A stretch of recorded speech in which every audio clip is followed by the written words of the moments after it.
Film ini dibuka dengan seorang tentara Nazi Jerman bernama Clement Porel, di mana pada saat ini dia sedang bersiap-siap untuk menaiki kereta api.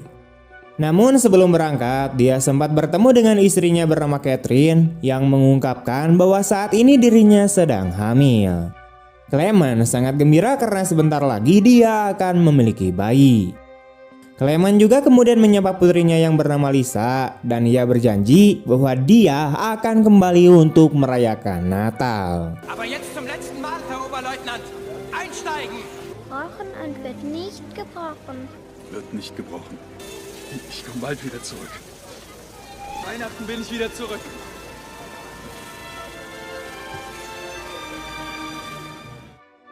Selanjutnya, perjalanan Clement kemudian dibatalkan karena ia dituduh melakukan kejahatan perang oleh Soviet. Dia dinyatakan bersalah atas kejahatan terhadap partisan.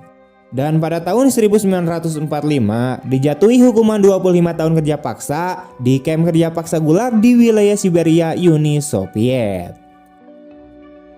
Singkatnya, Clement kemudian menemukan dirinya berada di kereta yang penuh sesak dan duduk di lantai.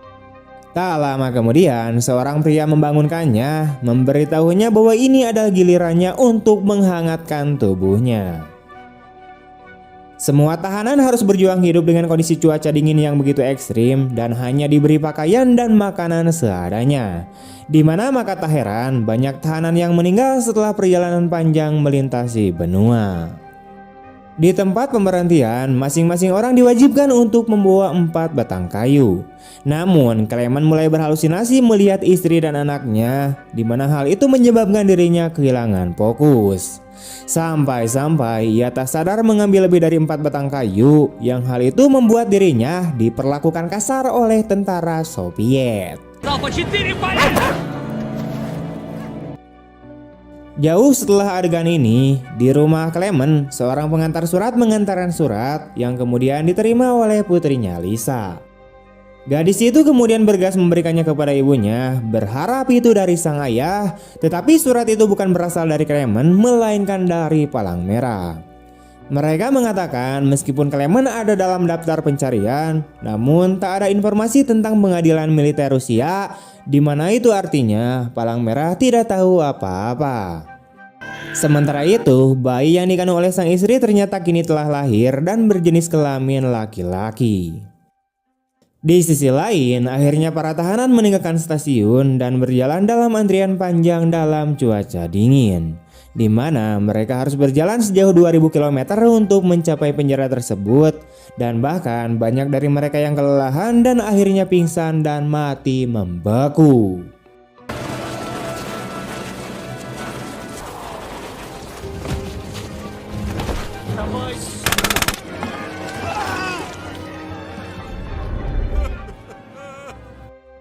Setelah bermil-mil perjalanan, mereka akhirnya sampai di barak dan disuruh berbaris untuk diperiksa.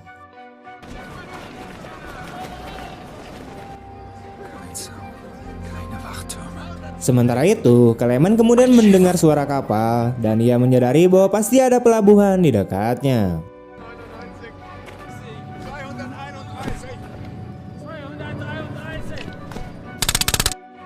Segera setelah itu, salah satu penjaga penjara bernama Letnan Kamenev yang mengawasi semuanya di tempat itu berkomentar bahwa hanya yang terkuatlah yang akan bertahan hidup di sini. Ini adalah kamp kerja paksa di Siberia, yaitu tempat para tawanan perang Jerman ditahan.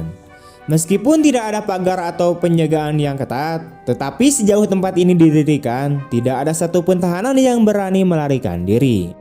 Karena meskipun seseorang berhasil melarikan diri saja dalam suhu dingin minus 40 derajat di lingkaran Arktik tanpa makanan dan kehangatan, mereka akan membeku atau mati kelaparan dalam waktu singkat.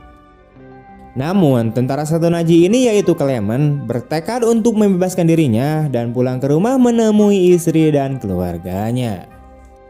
Segera Clement Porel kemudian mendapatkan kesempatan untuk melarikan diri. Pertama-tama dia mengikuti ban berjalan dan berhasil menyelinap keluar. Kemudian dia menendang papan kayu di bawah roda dan dengan cepat naik ke dalam gerbong batu bara. Gerbong batu bara ini mulai bergerak perlahan, dan ketika Clement melihat langit malam yang berbintang, dia tidak bisa menahan senyumannya. Ia membayangkan di mana dia akhirnya bisa pulang ke rumah. Namun pada saat berikutnya, mobil batu bara tiba-tiba macet dan berhenti karena tertancap tiang kayu. Clement tidak tahu apa yang terjadi di luar, jadi dia mengintip dengan hati-hati. Namun sialnya, salah seorang penjaga Soviet kemudian melihatnya sehingga Clement ditangkap kembali. Konsekuensi dari melarikan diri di sini adalah dikurung di penjara bawah tanah yang terbuka. Sayangnya cuaca juga tidak mendukung, di mana hujan tanpa henti mengguyurnya tanpa ampun. Namun bahkan dalam cuaca yang sangat dingin seperti itu sekalipun, Clement tetap bertahan selama 3 hari 3 malam. Lebst du noch, Blenniferin? Ja, Lauter! Herr Oberleutnant! Tapi itu bukan bagian terburuknya, di mana ketika direktur penjara membebaskannya, dengan sombongnya ia mengatakan kepadanya bahwa kawan-kawannya sedang menunggu Clement. Hanya ketika Clement Porel kembali ke tambang, dia baru saja memahami arti kata-kata tersebut. Ia melihat rekan-rekannya sesama narapidana masing-masing dengan sorot mata yang tajam, memegang pentungan dan membentuk 2 barisan. Karena pelarian Clement, mereka semua tidak diberi makanan dan kelaparan selama 3 hari. Hukuman yang tidak bersalah ini kemudian mendorong mereka untuk mengangkat pentungan kemarahan mereka dan memukuli Clement Porel yang dalam kondisi lemah secara brutal sampai akhirnya Clement pingsan.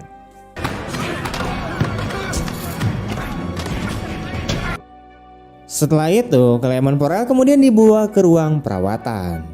Dokter yang merawatnya juga seorang tawanan perang, tetapi untungnya dia memiliki cita-cita yang sama dengan Clement Porel dan sangat mengagumi keberaniannya untuk melarikan diri. Jadi dia memberinya perawatan medis khusus untuk Clement. Namun Clement memohon kepada dokter untuk membantunya melarikan diri sekali lagi.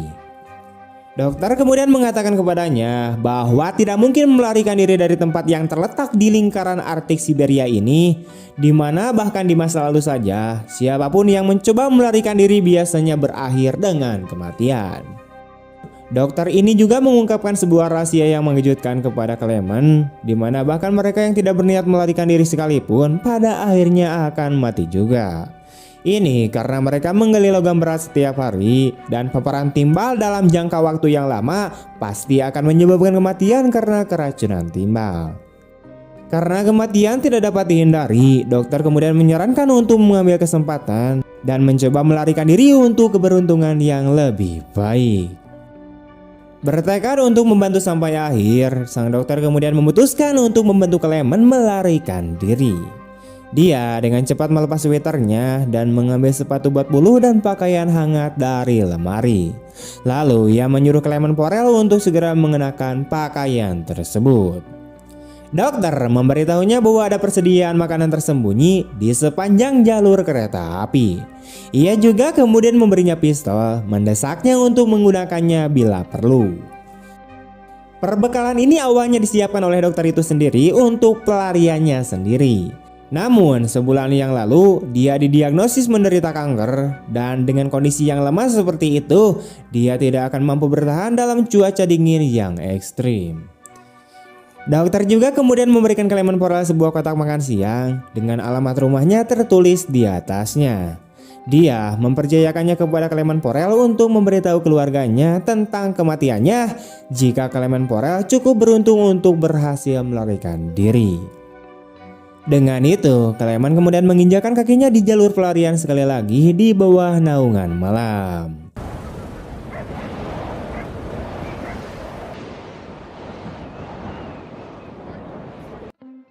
Keesokan paginya, direktur penjara kemudian menyadari bahwa Clement hilang dan bergegas ke kamar dokter untuk menanyainya. Dia kemudian menemukan bahwa dokter tersebut telah mengorbankan dirinya untuk rekan-rekan senegaranya, sementara Clement Porel dengan penuh keyakinan menerjang hamparan salju dan angin yang luas. Sementara itu, direktur penjara memerintahkan pencarian dalam radius 30 km. Namun meskipun telah melakukan pencarian selama beberapa hari, para tentara tidak menemukan jejak Clement Porel. Semua orang kemudian berasumsi bahwa dia telah mati membeku. Tetapi kepala penjara yakin dia masih hidup dan memerintahkan para prajuritnya untuk terus memperluas area pencarian. Уже 5 дней в пути. Выбились из сил. Pada hari ke-9 pelariannya, Clement tiba-tiba menyadari ada kereta luncur yang mengejarnya di belakang. Melihat hal ini, ia pun berlari menjauh. Namun karena tergesa-gesa, dia menjatuhkan ranselnya dan ketika kereta luncur dengan cepat mengejarnya, dia pun akhirnya terpeleset dan jatuh dan akhirnya tergeletak di tanah. Namun yang mengejutkannya, ketika kereta luncur melewatinya, dia menyadari bahwa dia tidak terluka. Terkejut, ia kemudian menyadari bahwa seluruh kejadian itu adalah halusinasi yang ia ciptakan dalam pikirannya. Melihat hamparan es dan salju yang tak berujung di sekelilingnya, Clement Porel pun merasa bingung. Dia tidak bisa memprediksi berapa lama lagi dia bisa bertahan karena persediaan makanan juga yang tersisa hampir habis. Dengan putus asa, dia kemudian berlutut di atas salju, berdoa memohon campur tangan ilahi untuk memberinya makanan. Namun di lingkaran Arktik yang tandus ini tidak ada apapun selain salju sejauh mata memandang. Dalam kondisi seperti ini, Clement Porel tidak punya pilihan lain selain terus menyeret tubuhnya yang kelelahan selama berhari-hari. Akhirnya tenaganya pun habis dan dia pingsan karena kelaparan dan kelelahan. Dia tidak tahu berapa banyak waktu yang telah berlalu. Ketika dalam keadaan seperti mimpi, dia sayup-sayup mendengar suara aneh. Dengan penuh semangat mengikuti suara itu, dia menemukan seekor anjing laut tidak jauh dari situ. Seolah-olah dia melihat sekilas harapan sekali lagi, dia segera mengeluarkan pistolnya dari sakunya dengan putus asa menstabilkan tangannya yang gemetar dan melepaskan beberapa tembakan ke arah anjing laut itu. Pada akhirnya dia cukup beruntung untuk mengenai anjing laut. Dia kemudian menggunakan pisau kecil untuk membelah perut anjing laut itu dan kemudian memasukkan kakinya yang membeku ke dalam tubuh anjing laut untuk menghangatkannya. Selanjutnya dia memanaskan lemak anjing laut itu di panci dan mengoleskannya ke kakinya untuk mengobati radang dingin dengan menggunakan potongan kain sebagai perbannya. Setelah beristirahat sejenak, Clement Porel bangkit kembali dan kemudian melanjutkan perjalanannya. Di landscape bersalju yang sunyi dan tak pernah berhenti bersalju ini, dia bisa dengan mudah kehilangan akal sehatnya. Namun dia harus mengandalkan berbicara pada dirinya sendiri untuk menjaga kewarasannya.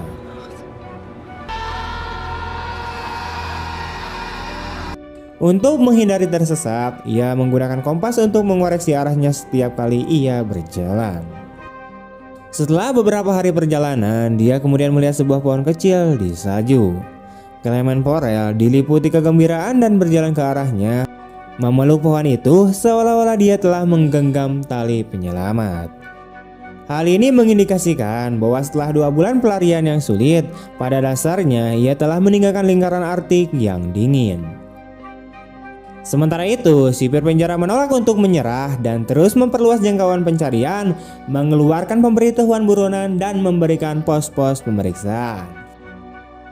Sisi lain, Clement Porel telah memasuki hutan, tetapi yang mengejutkannya, badai salju tiba-tiba muncul tak lama setelah dia mulai berjalan. Anginnya begitu kencang hingga mampu mengangkatnya dari tanah, dan bahkan pohon-pohon yang kokoh pun akhirnya tumbang. Saat dia berdiri, sebuah pohon besar kemudian tumbang di belakangnya, menjepitnya di bawahnya.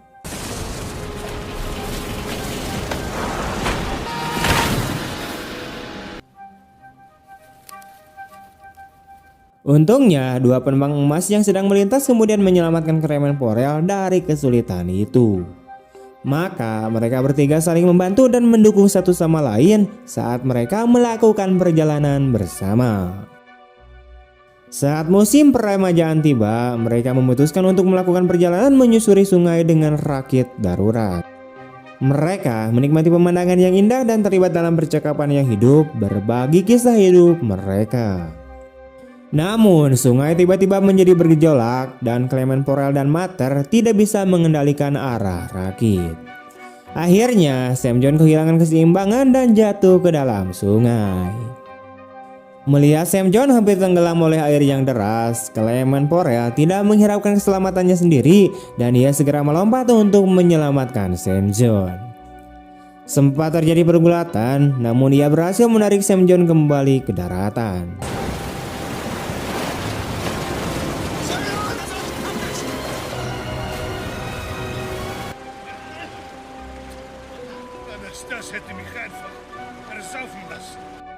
Sementara itu, Mater meninggalkan mereka dan mengendarai rakit sendirian. Sekembalinya ke tempat penampungan mereka, Mater mengira Sam John telah tenggelam. Mengira Sam John telah mati, dia kemudian mencuri semua barang berharga milik Sam John termasuk emasnya. Namun yang mengejutkannya, Sam John kembali tepat pada waktunya. Menghadapi pengkhianatan Mater yang tidak berperasaan, Sam John mengambil tindakan tegas dan mengakhiri hidup temannya dengan tembakan.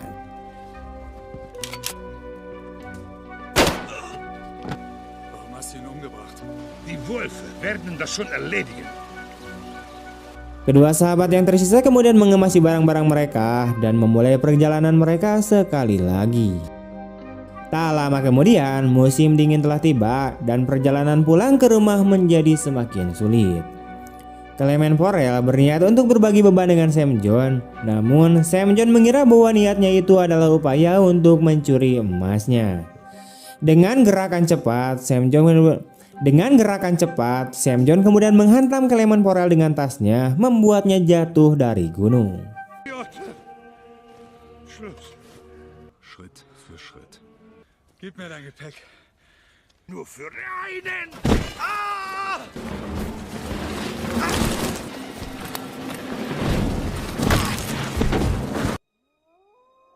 Benturan itu membuat Clement Porel tidak sadarkan diri. Ketika ia sadar kembali, ia mendapati dirinya dikelilingi oleh sekawanan serigala yang mendekatinya. Clement Porel dengan cepat memanjat sebuah pohon kecil, tetapi serigala-serigala itu tetap bertahan, mencabik-cabik kaki celananya dengan rahang mereka.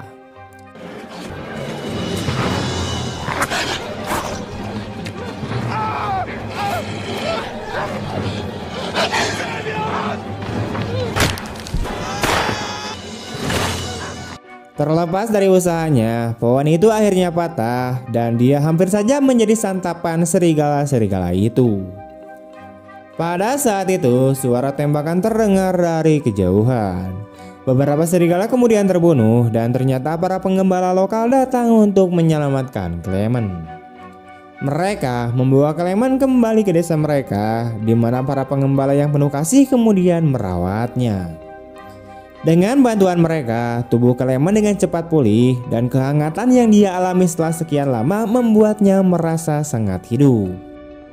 Dia mengembangkan persahabatan yang mendalam dengan para penggembala. Namun, pemberitahuan buronan sipir penjara sampai ke desa itu membuatnya tidak punya pilihan lain selain melanjutkan pelariannya. Sebelum keberangkatannya, para penggembala memberinya perbekalan dan menghadiahkannya seekor anjing pemburu. Perjalanan pulang ke rumah menjadi tidak terlalu sepi dengan adanya anjing setia di sisinya. Maka mereka pun melakukan perjalanan bersama selama 1 tahun.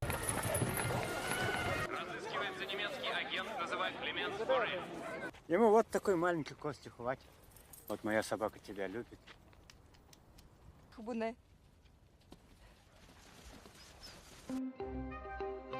Suatu hari mereka kemudian tiba di sebuah pabrik kayu. Anjing yang lapar itu langsung beralih ke area penebang kayu untuk mencari makanan, namun diusir oleh para pekerja. Ketika Clement Porel memanggilnya, para pekerja langsung mengenali Clement.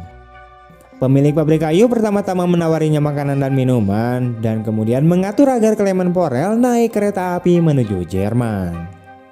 Dengan kepulangannya yang sudah di depan mata, senyum sumringah terpancar dari wajah Clement Porel. Namun dia tidak menyadari bahwa pemilik pabrik kayu telah melaporkannya. Sipir penjara telah mengumpulkan tentara dan menunggu di stasiun kereta. Untungnya, Clement Porel dengan cepat menyadari situasi yang tidak biasa ini dan berhasil menghindari para tentara dengan berputar-putar di sekitar kereta. Sayangnya, ia tertangkap oleh sipir penjara pada saat yang genting. Saat semua harapan tampaknya hilang, anjing pemburu dengan berani turun tangan, menerkam sipir dan menggigitnya dengan ganas. Kesetiaannya memberikan Clement kesempatan lain untuk melarikan diri.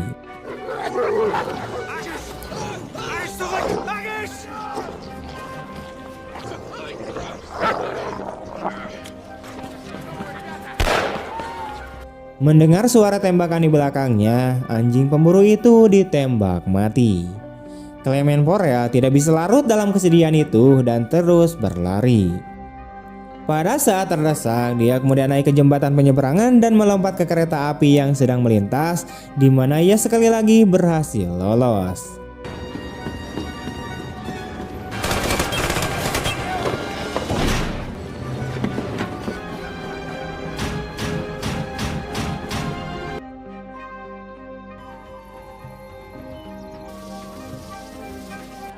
Waktu terus berlalu dan sekarang tahun 1952. Clement Porel dengan rambut acak-acakan dan tidak punya uangnya menatap dengan lapar sepiring mie yang lezat. Namun pemiliknya segera mengusirnya. Merasa tak berdaya, dia kemudian mendekati penjual bolu, di mana gadis-gadis yang ramah kemudian menyambutnya, tetapi dia tidak punya uang di sakunya. Merasakan situasi tersebut, Clement Porel pergi dengan sedihnya. Tiba-tiba seorang gadis yang baik hati kemudian mematahkan sepotong roti pipi dan menyuruh anaknya memberikannya kepada Clement Porel. Terkejut dengan sikap anak laki-laki itu, Clement Porel sempat ragu-ragu sejenak sebelum menyadari bahwa ia telah diberikan roti tawar yang hangat dan mengepul. Namun tindakan ini menarik perhatian seorang pria Yahudi. Clement Porel mengambil roti pipi tersebut dan mencari perlindungan di gereja terdekat, di mana ia menangkupkan kedua tangannya dan dengan sungguh-sungguh berdoa. Pria Yahudi yang mengikutinya kemudian menyaksikan kejadian tersebut, tetapi tidak melaporkannya. Sebaliknya, sebagai mantan tawanan perang, Clement Porel dibawa ke tempat tinggalnya. Setelah menyegarkan diri, Clement Porel pun berubah kembali ke penampilan aslinya. Pria Yahudi itu bahkan memberinya paspor dan dokumen perjalanan. Rasa terima kasih yang luar biasa, di mana dengan paspor di tangan, Clement Porel tiba di perbatasan Soviet. Setelah pemeriksaan, ia memang diizinkan untuk lewat. Sambil menahan kegembiraannya karena takut dia akan tertawa terbahak-bahak, dia akhirnya merasakan kebebasan. Namun, tepat ketika ia mencapai titik tengah jembatan Suwa di perbatasan, seberkas cahaya terang kemudian menyinari wajah Clement. Melalui cahaya itu, ia mengenali wajah sipir penjara yang sudah dikenalnya. Ternyata sipir itu telah menunggu di sana selama ini. Clement buru-buru menoleh ke belakang dan menyadari bahwa dia masih berdiri di tanah Soviet dan sipir masih memiliki wewenang untuk menangkapnya kembali. Sambil mengepalkan tangannya, Clement Porel merasakan ketidakadilan yang mendalam, di mana pelariannya selama bertahun-tahun yang sulit itu tampaknya akan sia-sia. Namun yang mengejutkannya, sipir itu tiba-tiba menyingkir membuka jalan bagi Clement. Sipir itu sebagai seorang prajurit pada akhirnya telah dimenangkan oleh 7 tahun pelarian Clement Porel yang penuh keberanian. Itulah mengapa dia memilih untuk membiarkannya pergi. Tapi sebagai seorang prajurit, dia adalah pemenang utama. Maka Clement dengan mulus melewati pos pemeriksaan.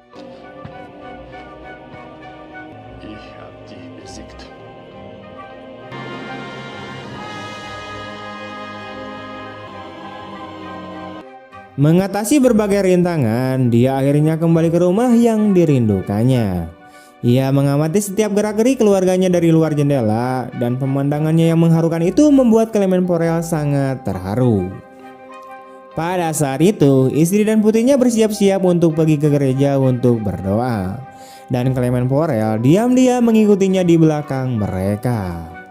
Saat itu, putrinya sepertinya merasakan sesuatu, di mana dia perlahan-lahan berbalik dan tiba-tiba melihat ayahnya yang telah lama menghilang. Mereka berdua saling berpelukan dengan penuh kegembiraan. Istrinya juga mendekat dengan lembut membelai wajah suaminya. Reni di depan mata mereka terasa seperti mimpi dan keluarga itu menangis terharu. Mungkin inilah makna hidup yang sebenarnya. Tamat. Oke, sekian dulu untuk kisah nyata kali ini. Jika kalian suka dengan video ini, jangan lupa untuk like, komen, share kemanapun kalian suka. Dan mohon maaf jika banyak kesalahan dan kata-kata yang tengenahun. Saya Niko pamit undur diri. Terima kasih banyak telah menonton. Sampai jumpa di video-video selanjutnya. Bye.